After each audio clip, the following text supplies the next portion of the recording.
Hello out there in YouTube land. This is Morris, man, and as always, I thank you guys for coming to my channel and all the ongoing subscriptions and comments. I really appreciate them. Today I'm going to do my favorite or some of my favorite songwriters.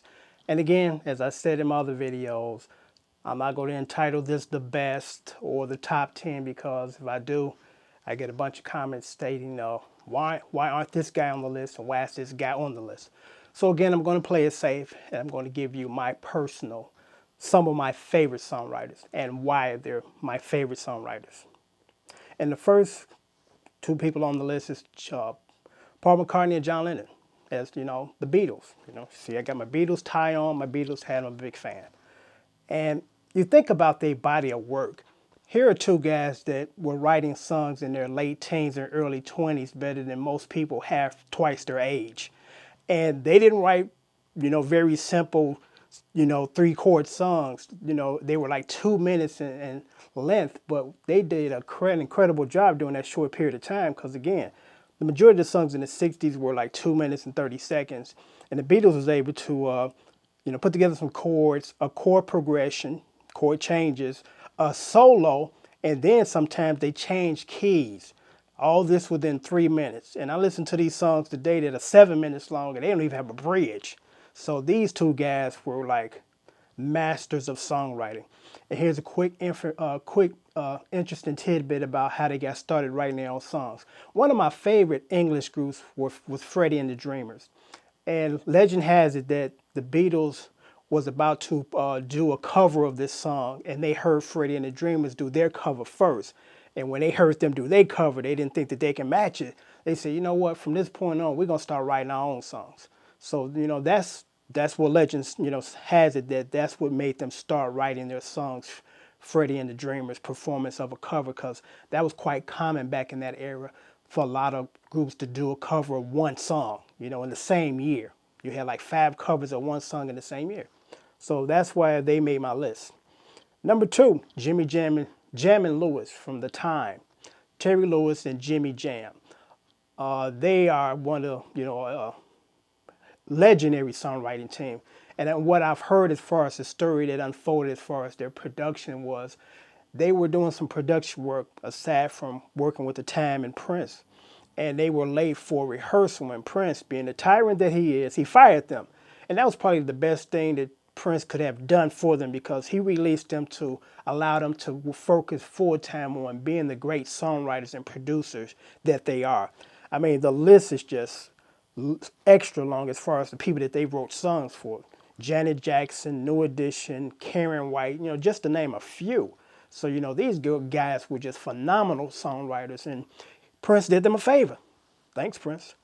Next on the list is Babyface. Now, Babyface is really up there on my list because he writes very great songs. And what I love about Babyface productions is they're elaborate. He always have nice chord progressions. He is, I call him the master of the beat section, meaning that within the chorus of the verse, he changed chord progressions and it changes the melody, which makes the song to me more interesting when you do that. It allows the vocalist to kind of expand more too. So I love his songwriting, and he's written a lot of songs for a lot of artists too. So, and also he's a guitar player. He started off kind of as a guitar player, but I really like his piano playing. So next, and his songwriting. Next on the list is my all-time favorite guy, Mr. Rick James. Rick James, if it wasn't for Rick James, I think I would have never picked up a guitar in my life, never attempted to write a song, never had an urge to be in a band. So I thank Mr. James for his contribution to the music world, and he is greatly missed. Next on the list is Stevie Wonder. What can I say about Stevie? Stevie does it all. And what makes it so incredible as far as his accomplishments is the fact that he doesn't have sight. So he has covered a lot of ground with the fact that he doesn't have sight. And he's done a lot of great things. I mean, great piano player, great songwriter, tremendous singer. Next on my list is, a lot of people are going to be surprised with this entry because a lot of the picks that I have are not traditional or typical. They're more or less sometimes obscure. And then when I name these people, hopefully you guys will say, you know what, let me check these people out from that aspect because I never looked at them like that. And the next person on the list, as far as one of my favorite songwriters, is Teddy Riley.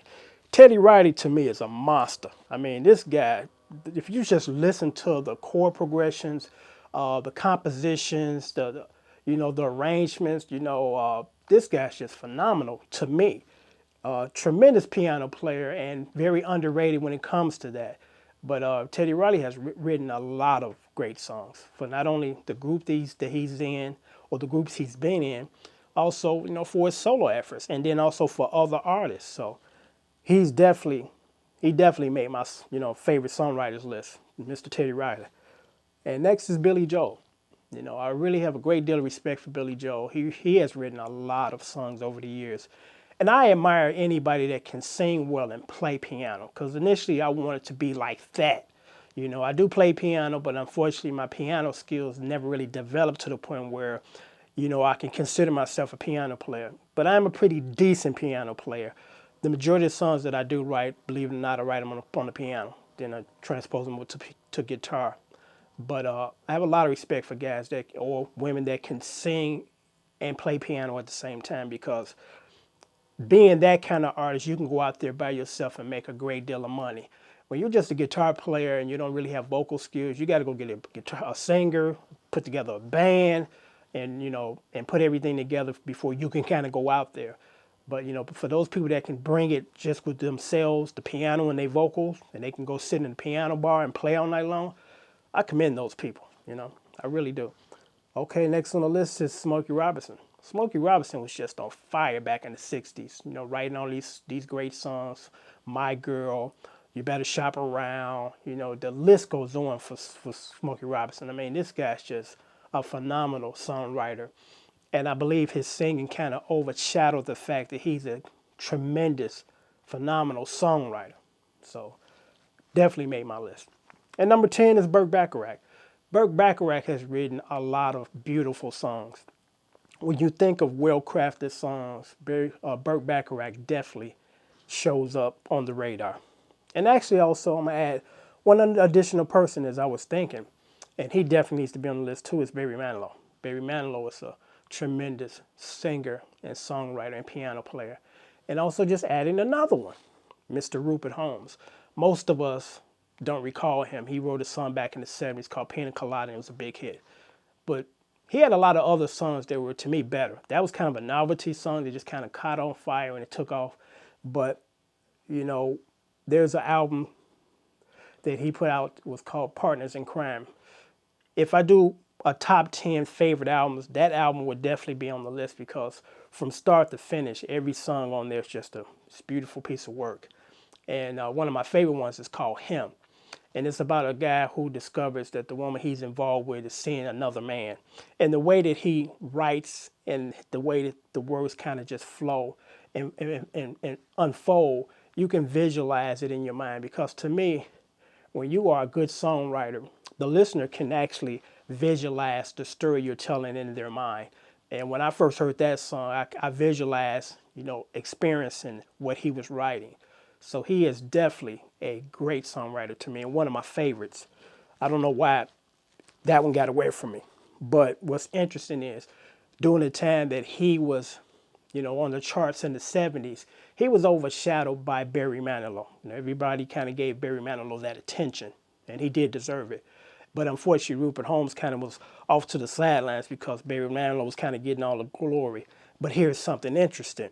And the liner note for Rupert Holmes' greatest hits, it states this: to one of my greatest or favorite songwriters, signed Barry Manilow.